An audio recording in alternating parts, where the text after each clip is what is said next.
News 8 Tamil Nadu செய்தி எதிரொலியாக நாகை மாவட்டத்தில் நெல் மூட்டைகளை பாதுகாக்க வைப்பதற்காக சேமிப்பு கிடங்குகளுக்கு எடுத்துச் செல்லும் பணி நடைபெற்று வருகிறது. இது தொடர்பான கூடுதல் விவரங்களோடு இணைகிறார் செய்தியாளர் பாலமுத்துமணி. விவரங்களை பதிவு செய்யலாம். பாலவேல், நாகப்பட்டினம் மாவட்டத்திற்கு உட்பட்ட பல்வேறு பகுதிகளில் நேற்று இரவு முதல் மழை பெய்து வருவதால் அரசு நேரடி நெல் கொள்முதல் நிலையங்களில் அடுக்கி வைக்கப்பட்டுள்ள நெல் மூட்டைகளை பாதுகாக்க வேண்டும்.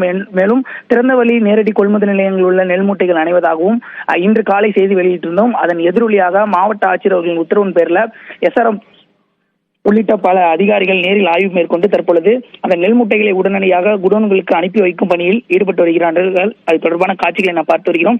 SRM சிவபிரியா உள்ளிட்ட நுகர்பொருள் வாணிப கழக அதிகாரிகள் வலிவலம் உள்ளிட்ட பல்வேறு பகுதிகளில் நேரடி ஆய்வு மேற்கொண்டு உடனடியாக லாரி மூலமாக நெல் மூட்டைகளை குடோன்களுக்கும் அதே போல அரவைக்கு அனுப்புவதற்கான நடவடிக்கை மேற்கொண்டுள்ளார்கள். அது தவிர நெல் மூட்டைகளை பாதுகாப்பாக வைக்க வேண்டும், மேலும் கீழே அந்த நெல் மூட்டைகள் நனையாமல் இருக்க ஏதுவாக சாரம் அமைக்க வேண்டும் உள்ளிட்ட பல்வேறு அறிவுறுத்தல்களையும், குறிப்பாக தண்ணீர் தேங்கியுள்ள இடங்களை உடனுக்குடன் அவற்றை அப்புறப்படுத்தி மற்ற பகுதிகளுக்கு பாதுகாப்பாக வைக்க வேண்டும் உள்ளிட்ட அறிவுரைகளையும் வழங்கி சென்றிருக்கிறார்கள். அது தவிர கடந்த ஆண்டை ஒப்பிடும்போது இந்த ஆண்டு நெல் கொள்முதல் அதிக அளவில் நடைபெற்றிருப்பதாகவும் அதனால் தேக்கம் இருப்பதாகவும் உடனுக்குடன் ஏற்றுமதி செய்வதற்கான நடவடிக்கை எடுக்கப்பட்டிருப்பதாகவும் அவர் தகவல் தெரிவித்துள்ளார். பாலவேல், விவரங்களுக்கு நன்றி பாலமுத்துமணி.